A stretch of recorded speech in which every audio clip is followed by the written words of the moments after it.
Welcome to Yoga Chats with me, your host, Greg Walsh.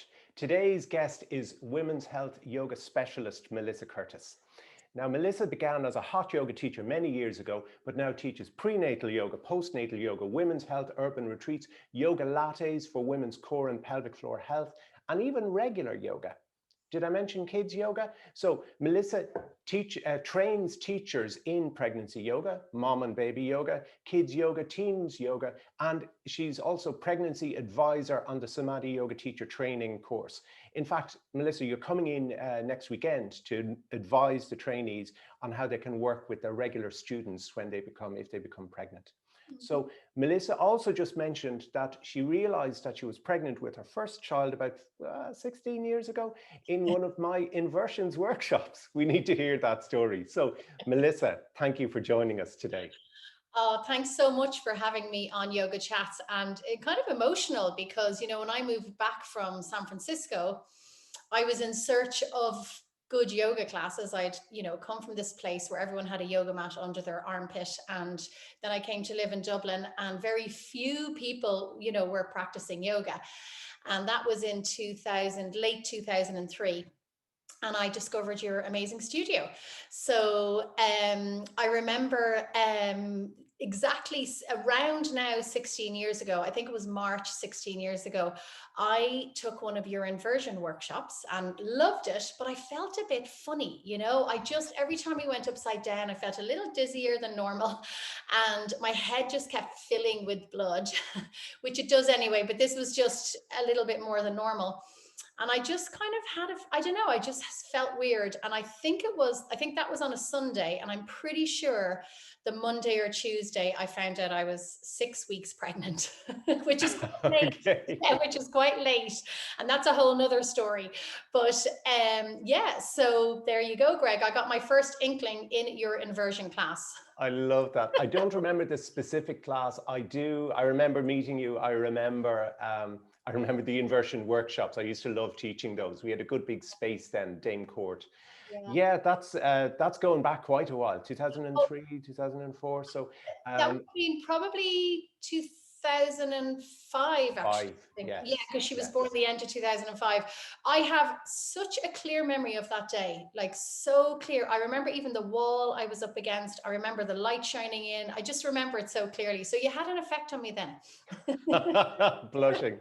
Well, tell us your yoga story, Melissa, because you've gone from Californian hot yoga teacher to being a specialist in many areas of women's health. So how did that happen? Well, I was actually a travel agent in San Francisco and September 11th happened. And I had been taking hot yoga classes and I found them so beneficial. Although I really loved my job, I worked for an amazing family that owned Atlas Travel. And it was very stressful though. You go on your lunch break, you'd have 75 messages when you came back. So I was pretty much breathing into a brown paper bag and a friend of mine said, hey, come and take this yoga class. And I just remember, I think the whole sweating and everything, it was really good stage in my life to find it. And I ended up, once September 11th happened, the travel agents closed down like within a month. It was all very quick and very sad, but I had a visa that was going to run out. So if I studied, I could stay a little bit longer in America. So I went and did a yoga training and I really was a bit clueless now. I really just went for the first one that I, was liking at the time. But I have to say it definitely was fantastic. And then I remember we had chosen to move back to Ireland anyway, because it was all just a bit mad back then in America. And we thought the time was right. And a pregnant woman came into my class and I can still remember the fear I had, the stress, thinking she was just going to give birth right in front of me. And coming from Ireland, we had very little education on pregnancy and childbirth. And I never heard of pregnancy yoga before. I never, knew there was such a thing. So anyway, that night I went and signed myself up to an amazing, very special training that was in the Santa Cruz Mountains that we went and stayed on site. And it was just so amazing. And I met all these incredible women who were birth center midwives, which of course wasn't heard of in Ireland, still isn't, and doulas. I didn't even know how to spell the word doula, which is like a birth support person for a woman giving birth. And I was really inspired, completely blown away. And I thought, I'm going back to Ireland, I'm going to change everything. And, you know, because it really wasn't something that was heard of. So I thought, brilliant, I'm going to, you know, and it was so opposite to what I would have taught myself to be into, but this particular training really inspired me, and I came home and I It's started funny teaching. how just how it so often happens. It's the Yes, randomness of life, isn't it? Yeah, yes. you And I couldn't had plan it. one person in my first kind of course here in Dublin, and that just grew and grew and grew. And actually, kind of the first crew of women who were in my classes, all their children now are 16, and they still are in touch, which is lovely, you know. And you know, it's just really, really special. And then I just grew, and then I got pregnant and realized that I wasn't challenged enough in my classes. I had chosen to have a home birth, and I knew I really needed to, you know, really prepare my body and mind for this experience. And you know, it wasn't something I spoke openly about back then. You just didn't mention the word home birth. And then I you know, just trained myself up even more, and, you know, just had a wonderful experience through birth as well. And I really felt that pregnancy yoga really helped me. And I thought, well, the classes I was going to weren't great at preparing me for birth. I kind of did all that myself. So I thought, right, I need to get out there and, you know, really help women in Ireland birthing, because the system is quite a tough system to be in here when you're birthing. You know, women don't, it's getting better now, but our voices back then were very much silenced, and there still is, it's very medicalized, and some women want that, and that's absolutely fine. So in my classes, I really support every single woman, with regardless of what their choice is. And then of course I had my baby, and I went on to do mum and baby yoga, because I realized, well, I wanted a class where I could bring my baby and get a workout myself. So it kind of just built from there. It was more like, well, what do I need and what do I feel is really lacking, because I was really living that situation. And it just went on from there. And then I've done, you know, pelvic floor trainings, because I'm always thinking, how can I best serve my students? What can I do to best serve them in the classes? And what I've seen in, especially in my mum and baby yoga classes, is there's a real lack in Ireland for, you know, the postnatal checkup, and asking women, you know, how they really are, not just mentally, but also physically, you know, pelvic floor issues, incontinence, all of that. Like, I'm just a yoga teacher, and I probably would have been the first person for hundreds of women to ask these questions, and to check their abdominal muscles and make sure that everything is kind of going the way it should. And so I'm a huge advocate of women seeing women's health physios, and really getting more connected to their body. And there's a bit of a revolution going on now. It's lovely to have been part of that, and seeing how it's grown as well. And I've also trained in, you know, yoga to support fertility, um, and also yoga to support the stages of menopause, so perimenopause to menopause as well. So I've kind of gone from, you know, the very start to the very end. And I also teach in nursing homes as well. So I really have that broad spectrum as well. Really? Wow, you teach Yeah, in nursing homes. yeah, it's That's really really special. lovely. You touched on something that I think people forget about, that yoga, teaching yoga, I feel it's an act of service, and an act of service, not active service. And it's because I think it looks very glamorous on the outside, and it looks like it's a lot of fun, but it can make such a difference to people's lives. And I know sometimes I will teach courses. You were saying your first class had one person in it. Some days, you know, mostly my classes are very well attended, but some days I'll teach a class with one person, Mhm. and I joyfully teach that class, if I may say, because that'll make such a difference to that person. Yeah. So it's I, always worth remembering. Exactly. And sometimes, I guess, because I'm very much in the birthing world and the postnatal world, and women's health, you know, it's you know, quite complex. And I used to get so overwhelmed with trying to help everybody, you know, and I used to, you know, really take it to bed with me as well. Okay, what can I do? What can I do? And now, like, I'm very much now, if I can sow the seeds for one person, if just one person in my class can really benefit from this, and like, I mean, I cannot tell you that the feedback I get is really amazing. You know, it's not even somebody who's had quite a challenging experience will say how the yoga tools that they learned in class helped them through a very challenging situation, connecting to their breath, trying to, you know, encourage a more positive mindset, because the effect it has on your body. I mean, all the studies now are showing the effect that the stress response has on our body. And for women, this is just such, it really is so important to understand this. Like for birth, even though we mightn't be chased down the road by a tiger, if we're under the threat response, so if we don't feel like we're safe or supported, or we feel under threat in any kind of way, and that might be you don't feel heard, or you're not in a comfortable position because someone told you must be in this and this, you know, all of this. The threat response actually makes our tissues in our body way more sensitive. So all these new studies coming out now are showing that, say, and it's not the only reason, it could be mechanical as well, but say something like pelvic girdle pain, which is common enough in pregnancy, that actually stress is really increasing the discomfort that a woman will feel. And we all know for birth, this is so valid as well. You know, the more under the stress response we are, the more pain, discomfort we're going to feel. It's funny because something I wanted to ask you about was actually, I know that managing stress in the body is one of your key focuses. So you went straight to it, which Yeah. you're doing my job for me. I appreciate. So have you any advice for people on how to manage stress in their body, or how it arises in the body, or how it's placed in the body? Yeah, well, I mean, I guess everybody has different circumstances, and you know, it could be just negative thoughts that we have about ourselves. It's not just your kids are, you know, for stressing you out, or it's that email from work. You know, there's so many different stressors.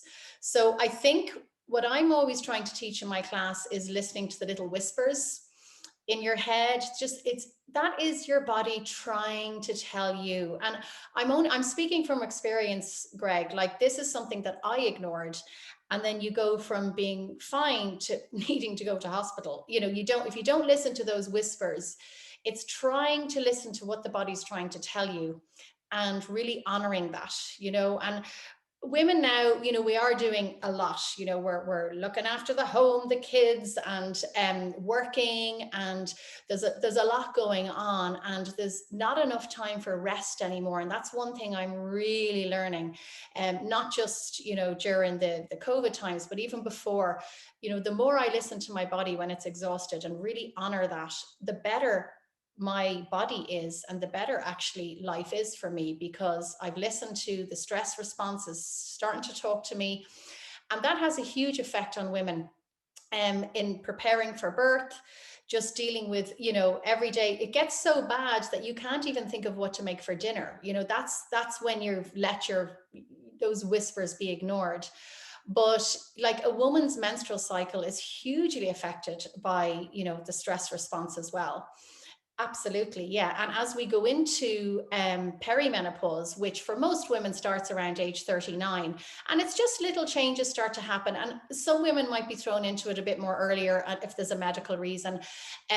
But, you know, what I see now as women coming to my classes, you know, even in their 20s, what you're doing is you're filling your toolbox up. You're filling your toolbox up. So when you get to that point, you know, say in your 40s, 50s, 60s, you know, everyone is a little different, but where, you know, you allow yourself to get stressed, you have all these tools that you learn.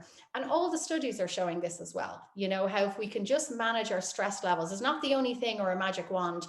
A lot of the symptoms that we experience will be decreased. They may not vanish, but we can learn how to decrease them. And I would say the number one thing is through your breath.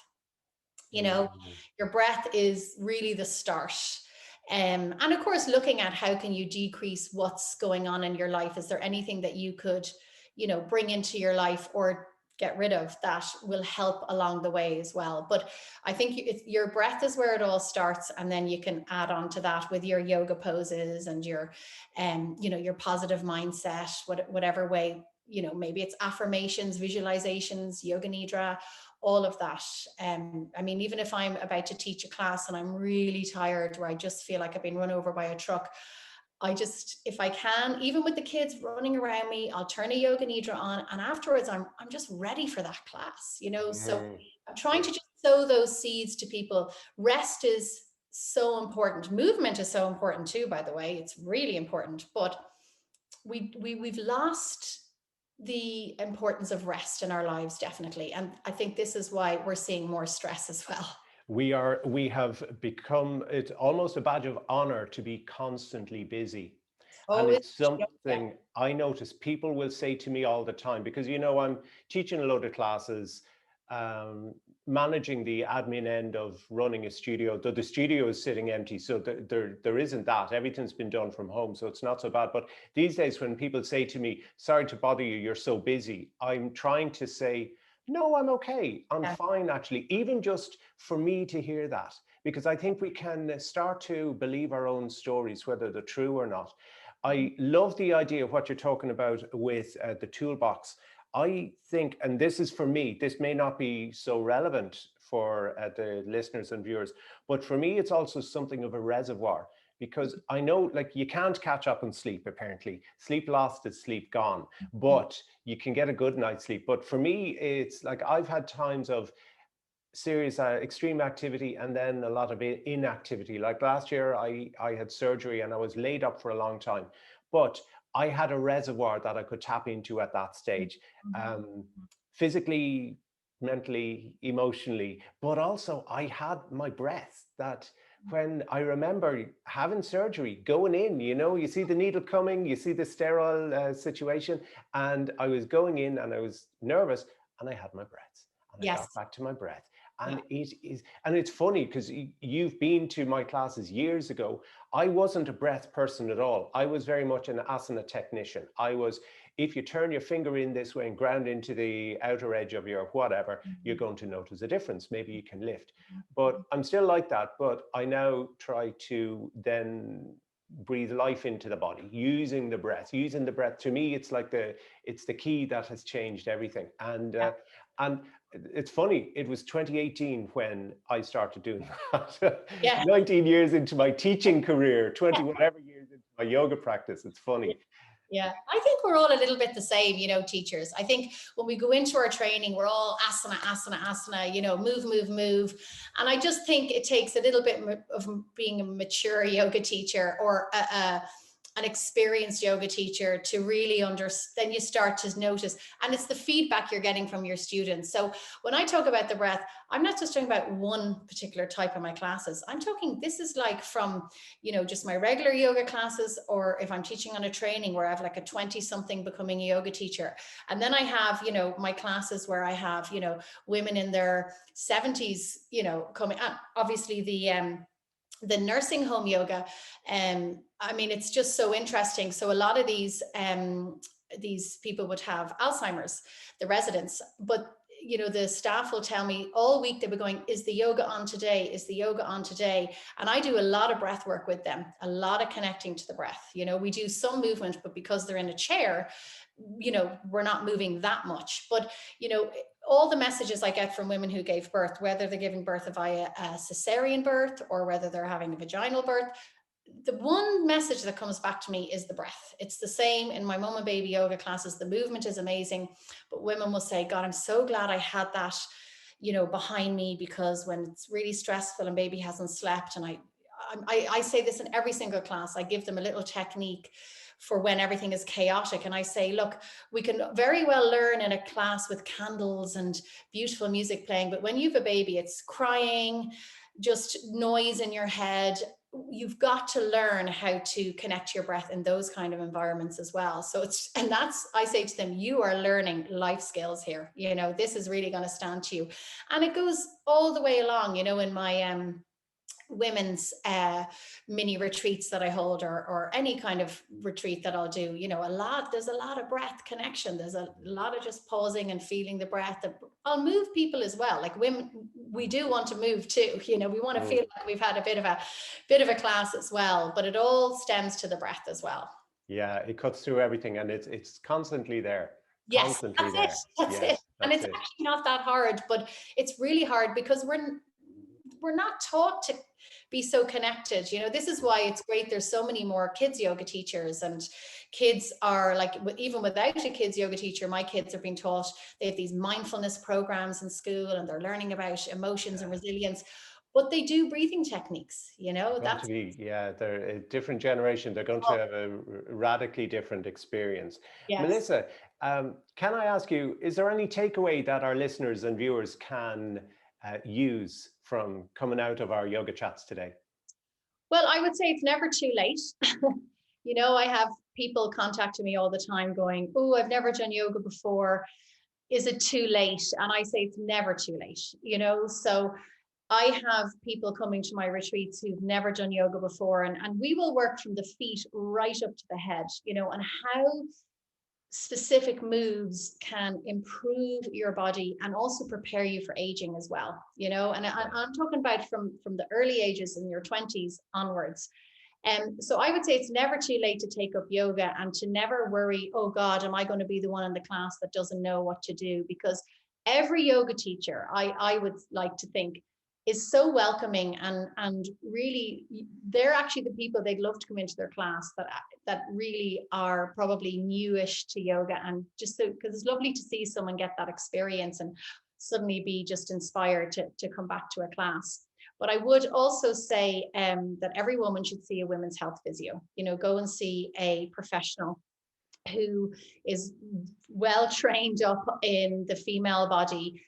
I think that's the best gift you can give yourself, is regardless if you've had children or not, by the way, regardless of your age as well. I think every woman should go to a women's health physio, because I'll tell you something interesting.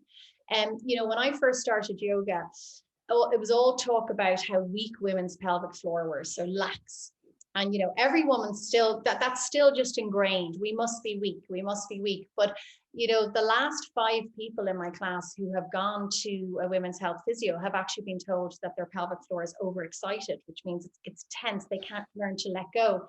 And this all stems back to stress, Greg, as well. You know, it's all because we're working. We're up here, the jaw's tense, you know, and you mightn't even feel it. But many women are seeing that actually what's actually happening in their body isn't what they think.